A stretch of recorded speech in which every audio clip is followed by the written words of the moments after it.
Police or no police? What does the Torah say? So you've been talking about defunding police forces, whatever that means. It's very confusing watching the news cycle. Should there be police forces? Should there not be police forces? The whole concept there of arguing one side that maybe we don't need a police force is, hey, we're human beings. Reasonable people should be able to come to a common conclusion.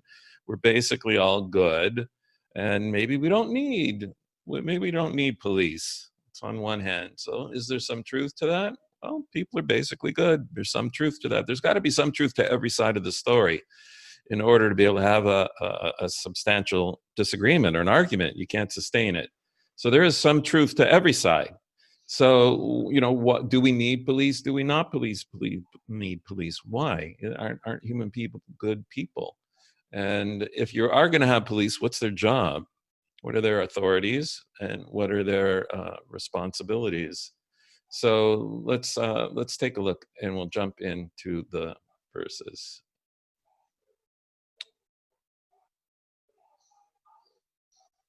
So right away, I don't want to dodge the issue. So we have right here in Deuteronomy chapter 16, Shoftim v'shotrim, judges and shotrim. Here's this word, a shoter. I was saying in the preview the other day that a shoter comes from the word shtar, shin, taf, tet, resh, shin, tet, reif. It means a shtar is a document, an official document for a transaction. Either it's a purchase document, it could be a deed of sale. It's a shtar ktuba, even a marriage document. It's an official document, legal document that is official within society and can be adjudicated. So that's a shtar. A shoter, shotrim are officials that are going to what? We're going to see in a second. Shoftim v'shotrim titen lecha. You shall give to yourselves. You should appoint for yourselves. Appointed. V'chol she'arecha, in all of your gates. Asher Hashem Elokecha noten lecha. That God, your God, is about to give you. Remember, we're reading the Torah. This is the prophecy of Moses to the nation of Israel in order to have a system of laws to run their society. Right? We talked about that. The point of the Torah, it's instructions, it's the constitution and the legal code for operating a society that we are going to run when we go into the land of Israel. That is the whole point of it. Now, that being said, does it have application in other areas and to other peoples? Absolutely.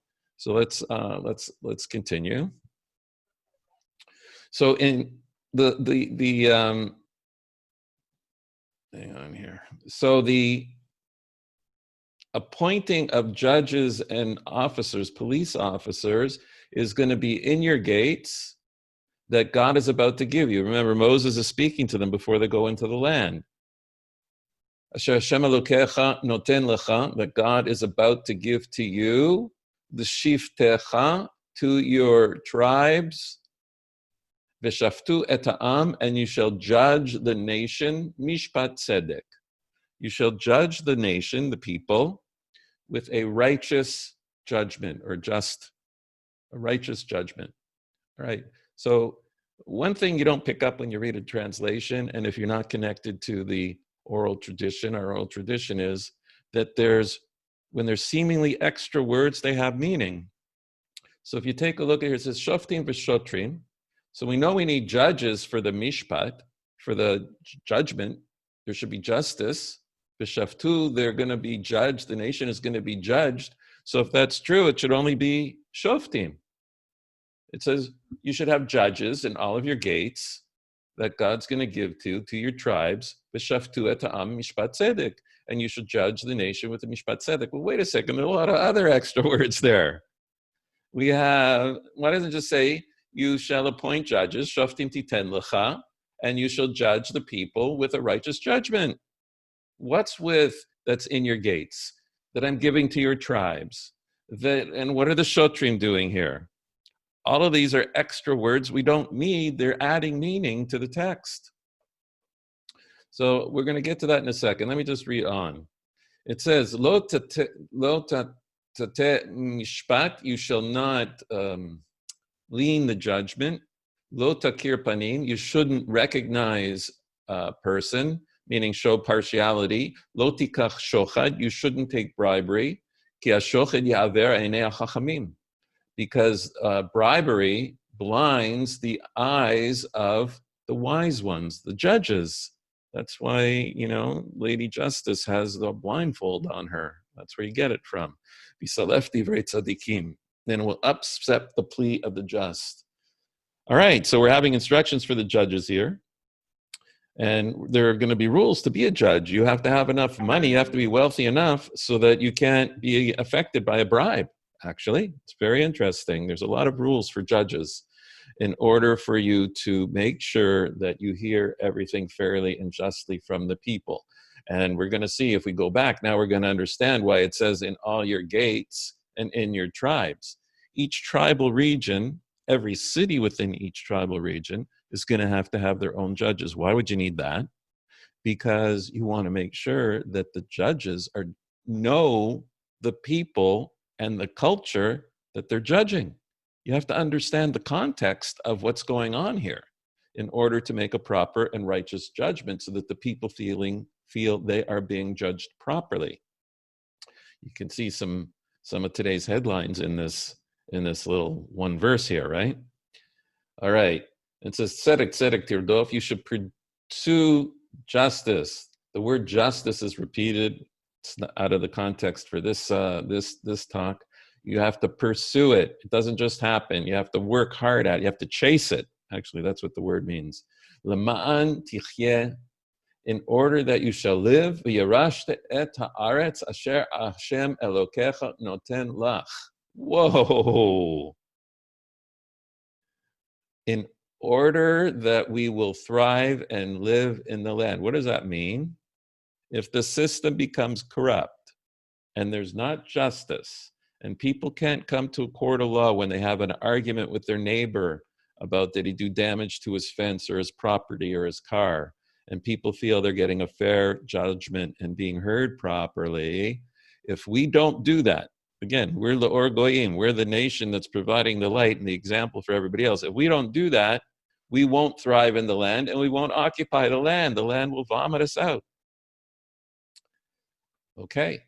Now look at this. It says, and right next to this, and we have this concept in Torah, when you attach verses one to the other, seemingly disconnected, it says, Lo tita lecha asherah, kol etz etzel mizbeach Hashem, Elokecha asher ta'aseh lach. And all of a sudden, we switch gears totally. It looks like, it's not really though. You shall not plant an Asherah tree, an idol worshiping tree, near the temple. And actually the Temple Mount, you see behind me here, see there's trees up there? That is our non-Jewish cousins, our Muslim cousins planted these trees. During temple times, there was no tree growing up here on the Temple Mount platform. You shouldn't have any kind of tree, especially an idol worshiping tree, near the altar of Hashem. All right. So let's continue on. Here's Rashi. Now, people think the rabbis read the verses and say what they think it means. No, we have this unbroken tradition. Rashi is from the 10th century, meaning the 900s. And he's one of the first ones we go to if we seem to have extra words or not. Why is that word there? Why is that extra? What's it coming to teach me? He's the first one that's coming to try to share that information, the simple, plain meaning of the words in the text. And he is not making it up in the 10th century. He's quoting the teachers and the sources that he got it from. Here you see, here he's quoting from Sanhedrin, which is from 2,000 years, and the Sifrei and Dvarim, also part of the Oral Torah, which also is from thousands of years ago. He's quoting that in the 9th century to share with us what it means. Who are the Shoftim and who are the Shotrim? So he says the shoftim are the dayanim, haposkim et adin. They're the judges that sit and determine the judgment. This is the decree. This is what the case is going to be. Who owes whom what. The shotrim, it says they're the ones who are the arm of the court, because the litigants can leave the court. The judge makes the decision, but what's going to make them do what the court decided? There have to be some consequences for not listening to the court or the judgment of the court, which they both agreed to come and agree to. When two litigants come to the court, implicit as that is, no matter what the judge decides, they are going to accept and execute and implement. So what the court needs is they need officers of the court who are going to ensure that the parties who accept the judgment in theory, in practice, act on it. So those are the officers who enforce the order of the judge. They're armed with a baton and a strap, no lethal weapon here, until he accepts the judge's sentence. Meaning, if he needs to use it, he can use it in order to enforce the order of the court. Why does it say b'chol she'arecha, in all of your gates? It means every town. Every town have to have their own local judges who understand the local authority. L'shiftecha, this is your region. Every region have to have their regional court. Then you have to have your city court. Every gate of every city has to have their judges there, and the judges had to sit in the gates of the city as you came in. We saw Jaffa Gate. I think we have a picture of Ken at Jaffa Gate. And I don't have it here, sorry. They would sit there in order to be immediately available. The merchants sat at the gates of the city. They would change money when people were coming in so they could buy produce or whatever they needed to purchase if there was a visitor coming into the city. So there would be financial transactions going on at the gates of the city. People would be having, having their wares available. If you're coming into Jerusalem, you're coming into the gates of the city, you need food, provisions, whatever it is, they'd be at the gates of the city. So there could be arguments break out at the gates of the city. You had to have judges at the gates of the city in order to adjudicate. And you needed to have shotrim, officials, police officers that could help enforce the judgment. Okay. And they shall shoftu et ha'am, and they shall judge the people with righteously. This means that they will appoint judges who are expert and righteous to give a just judgment. Not anybody could be a judge. There were prerequisites in terms of character, in terms of knowledge, in terms of wealth, and they had to be actually married with children, because in order to understand what mercy is, meaning even though strict judgment might require something to be done, you have to understand what mercy is. And until a man, if he's going to be the judge, has a child, he really doesn't understand what it means to have mercy. So they had to have children in order to be the judges. Okay, now one of the things was, we went up here, what does this tree, this idol worshiping tree, have to do with anything? It says that if you establish an unjust judge, it's like planting an idol worshiping tree on the Temple Mount. If there's a corrupt judge that's not executing God's law, or deciding what God wants, but deciding what he wants because of his own vested interest, that's idol worship, isn't it? Idol worship is, I know better than God. Or there's a power independent of God that knows better than God. So to have an unjust judge who's making decisions that go against God's law is like planting idol worshiping tree by the temple. So now that we've discussed that there are supposed to be judges, why? Aren't people good enough? Like, why do we need this anyway? So let's see what the Torah has to say about why we need judges, why we need courts, right? This is the end of the story of Noach in Genesis 8. It says, "V'yirach Hashem et reach hanichoach." Noach comes out of the ark. He makes his offerings to Hashem. God saved the world, his family, and the animals, and he made his offering.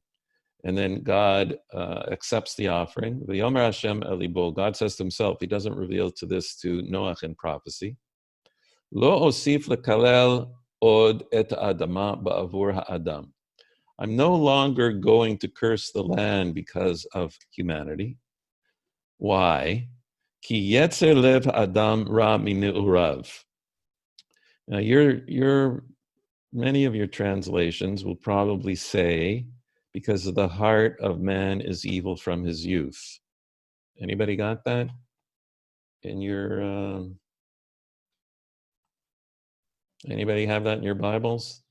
Genesis 8:21. Mine says the imagination of man's heart. The imagination of man's heart. Okay. Any idea what the heck that means? No. Okay. That's why I'm here with you. The imagination of man's heart is evil from his youth, it says. I will never again curse the ground because of humankind, since the imaginings of a person's heart are evil from his youth. You seem to get the same one as Lindsay there. Okay. And Jenny, what's yours say? You got the same translation as Lindsay. Go ahead, Jenny. I will not continue to curse the ground or curse again the ground because of man, since the imagery of man's heart is evil from his youth. Interesting. Wow. Wow. And what was your translation? Well, I'll tell you. Here, see. Okay, here you go. Can you see that? Yes. Okay, so we said, Ki yetzer lev adam ra min urav. Because of the yetzer, you're calling a yetzer an imagination. Lev is heart, adam, of the person. Ra is evil, min urav, from his youth. Okay, so now I want to spend a little time talking about that. What do these terms mean? Because they're very important. And we're going to go, when we do our big session starting in Genesis, we're going to go in more detail about this as well. Yetzer lev adam. So a yetzer, litzor means to make.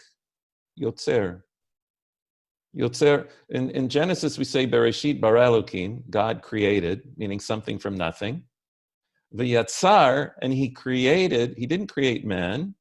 After he did creation of something from nothing, then he took pre-existing stuff that he had made, v'yatzar. A yatzar is a fabrication. It's something that you make from something else. A yetzirah is a painting. If a human being makes a painting, we call it a yetzirah. Okay? So yetzer lev is the thing that gets your heart going to do something. A yetzer is a drive. So we have a yetzer, an inclination or a drive, an emotional drive or a physical drive to want to do something, right? So there's an inclination.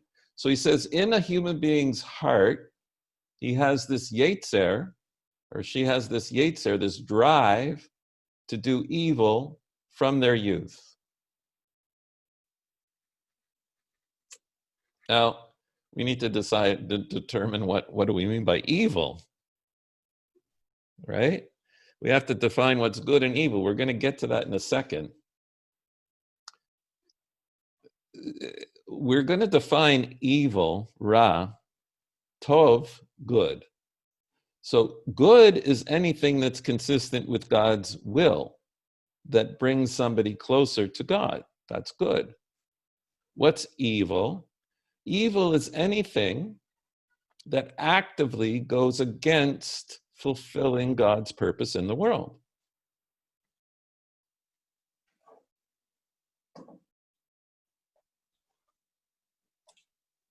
Okay?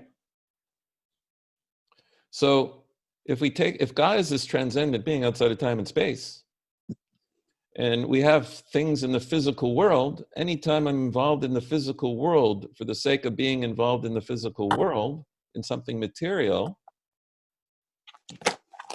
it doesn't connect me with God, unless God specifically tells me how to use that particular thing. Eating food is an animal.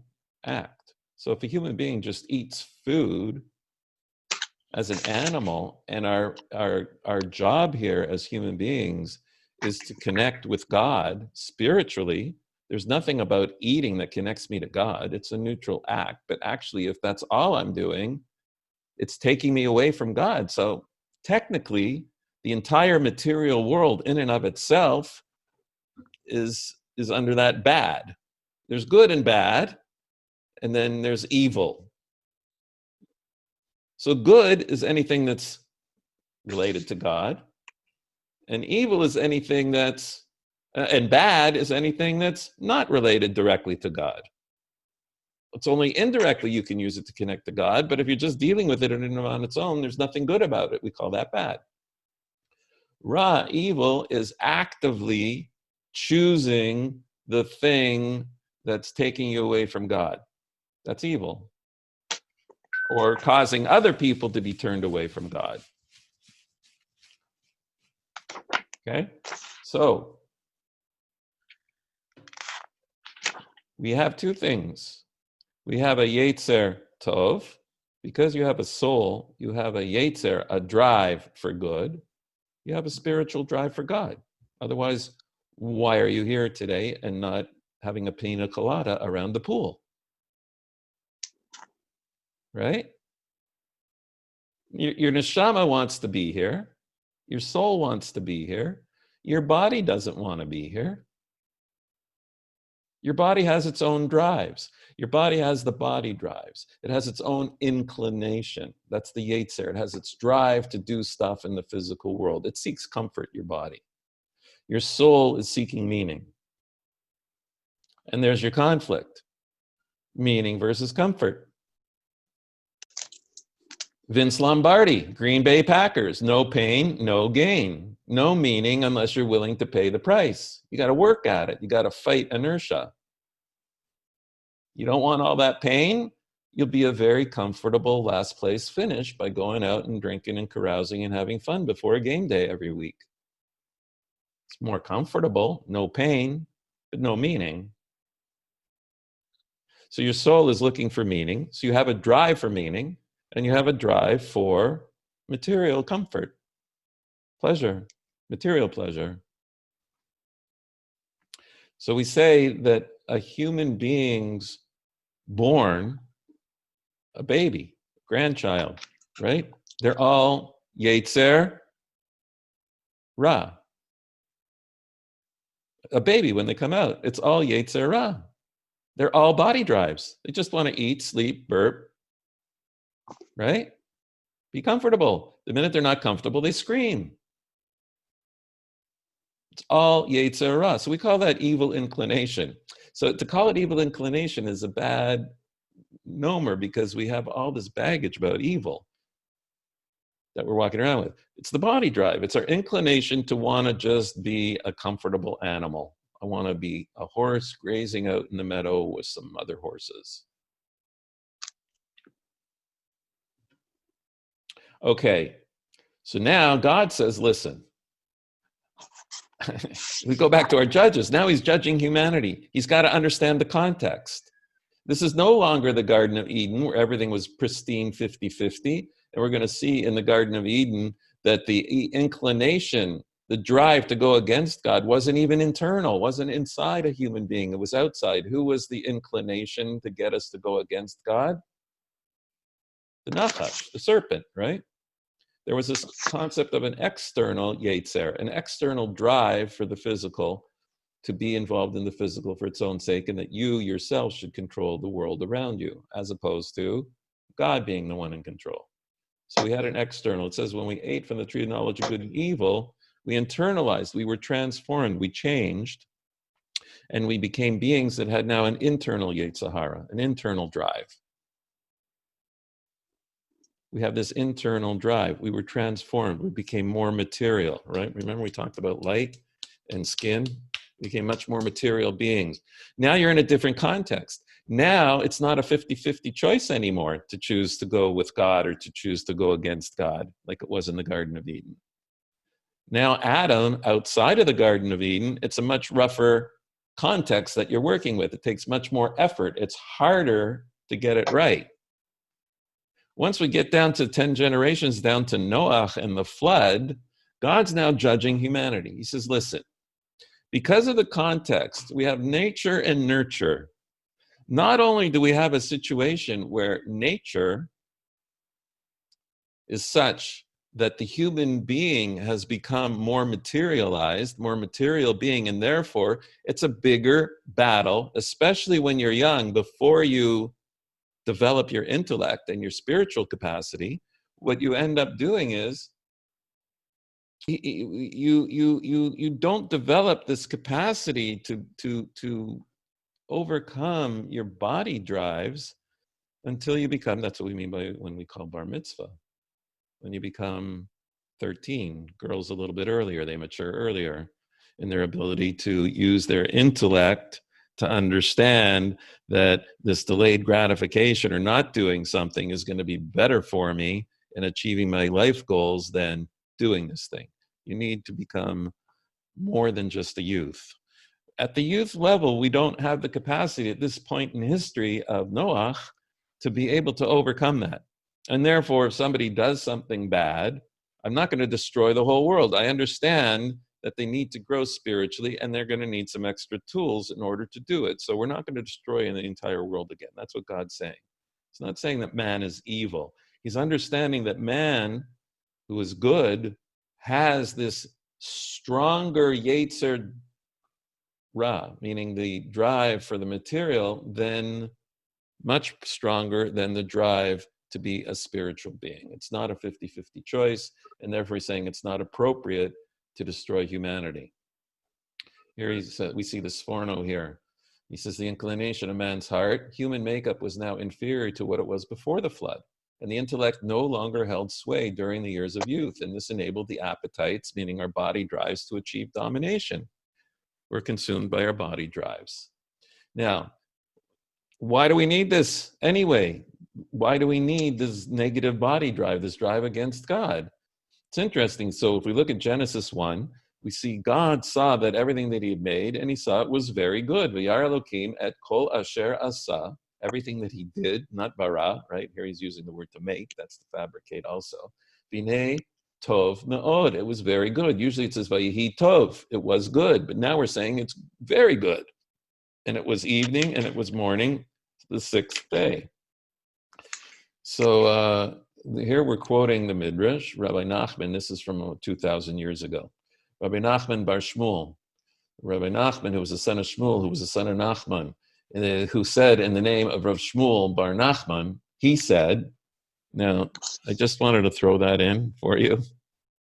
What do we need all those names for? Because we want to say something in the name that we heard it from, because we have an unbroken chain. We don't make stuff up.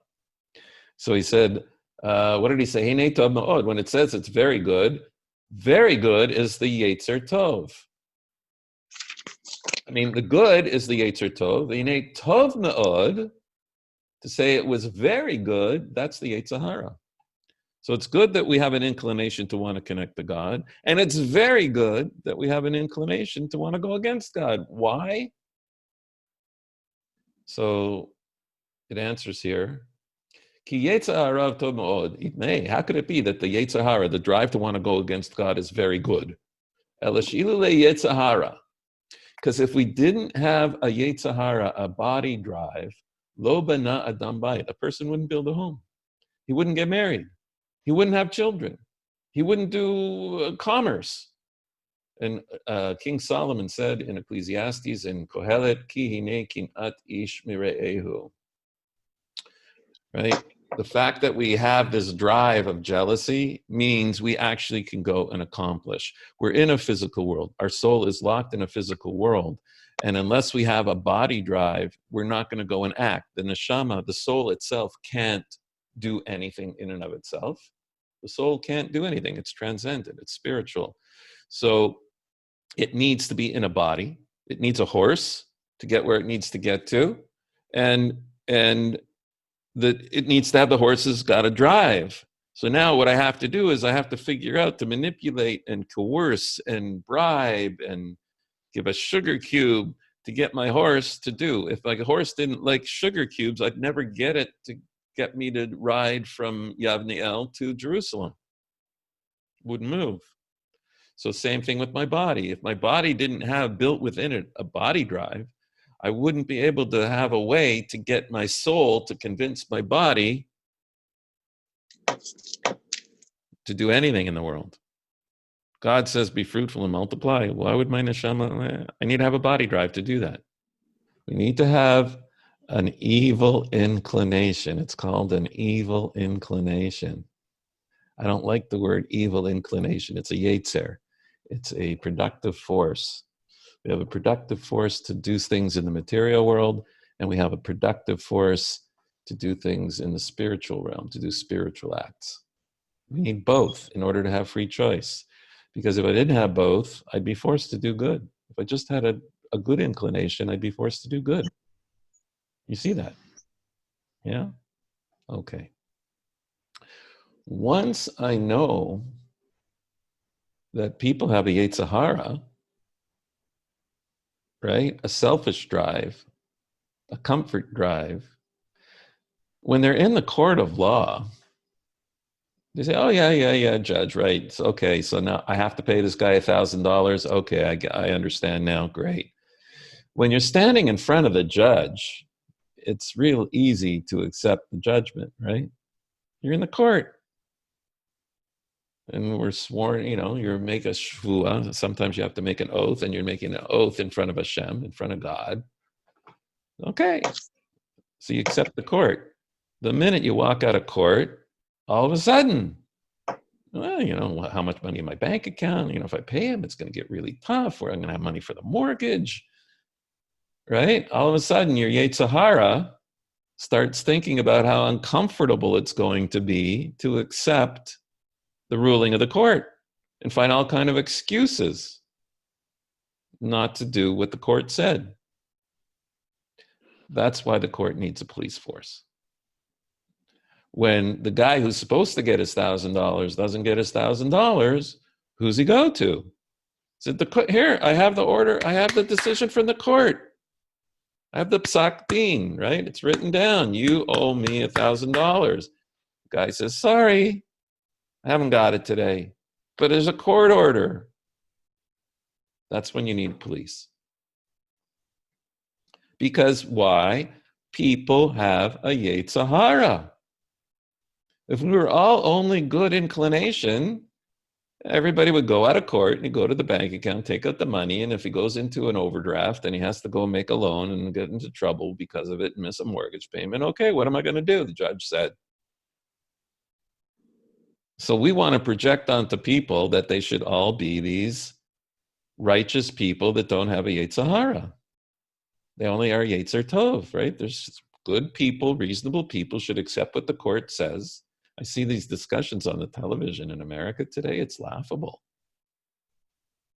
Yeah, let the litigants adjudicate amongst themselves and make the decision about how they're going to resolve their conflict. The police don't have to get called in every time. Really? In a world where people don't have a Yetzer Hara, that's true. Because people are operating, what do we say? The intellect is the thing that's going to control your body drives. So if all you're operating at is the intellect level, the spiritual level, yeah, reasonable people will sit down together and come to a common conclusion. That is true. And that will work with angels who don't have bodies. Once you have a body in this world, even God said, I accept the fact that you have a Yetzer Hara. And it's very, very strong in this post-Noach world. And I'm taking that into consideration in my decisions of how I'm going to treat your actions. Right? So that's why it says you have to have judges and officers in every city, in every gate. You have to have people who understand, who are above reproach. We're going to get to that in a minute. Who are the leaders, the leading examples, and they're going to be able to enforce it, but they're objective. We need objective leaders that are beyond reproach. to make the decision for the society, but then we have to appreciate the people in the society, the average person, is going to have a tremendous amount of difficulty dealing with that. You have to know your population. Okay, let's share the screen. So just to summarize where we're at, this is actual Jewish law. This is from the Mishnah Torah. The Mishnah Torah is the encyclopedia of the 613 commandments. Maimonides, Rabbi Moshe ben Maimon in the 12th century, he went through the entire corpus of the oral law, that's very stream of consciousness, and he organized it into 14 books in encyclopedic fashion by topic. And this is the laws related to the Sanhedrin, the high court, and penalties within their jurisdiction. Okay, this is the section. This is the corpus of law. There's going to be commentaries on that also. Diane, you're going to get a copy of this, okay, in the show notes when you get it sent. So here he just articulates it. It is a positive command from the Torah to appoint judges and officers, b'chol medina u'medina, in every state or province. And this is for in Israel, in the land of Israel. This is a law that applies to Israel. We have no say over what other nations are going to do. This is Jewish law, Israel law. B'chol medina b'chol pelech pelech, in every province of province. As it says in Dvarim shoftim v'shotrim titen lecha b'chol she'arecha. That's the verse that we started to. Now he defines it for us. We saw some of this in the Talmud. Shoftim elu adayanim. Those are the fixed judges in the courthouse, and the litigants come before them. Shotrim, the officers, police officers, those are the ones that are armed with batons and straps, and they stand in front of the judges, and what they do is they're the extension, they're the arm of the courts, which is interesting. In America, you don't have this. The police force is from the executive branch, not from the judiciary. In Torah law, the police are an extension of the judiciary. That could be a very dangerous thing if you have a corrupt government. That's why in America they did the separation of the powers. But in a God-based system, the police are connected to the courts. So they go through the marketplaces and the streets and to the shops, and they make sure people aren't cheating, that they haven't got weighted weights, their scales aren't heavy, so that they're cheating customers, right? And if anybody getting out of trouble, they have the ability to mete out corporal punishment, like a police with a baton could do, according to what the judges have decided if people aren't enforcing the law. So they're peacekeepers, they're police officers, they're, you call them peace officers, right? So they do that, they keep the peace, and they enforce judgments of the court. And if there are people who are criminals, they bring them before the judges. We're going to see that's going to be a very important thing. And that's a complicated process because somebody could be a suspect to have done something criminal. And how do you know? Because if you arrest somebody for something and you're not an expert judge, there's going to be a conflict we're going to talk to. We may run out of time, but what do you do when you have a complex law and the policeman is the policeman? He's not the judge. So you could improperly arrest somebody to bring them before the court and do a lot of damage to that person when they weren't guilty of an offense because the police officer didn't really understand the law as well as the judge did. See that problem, right?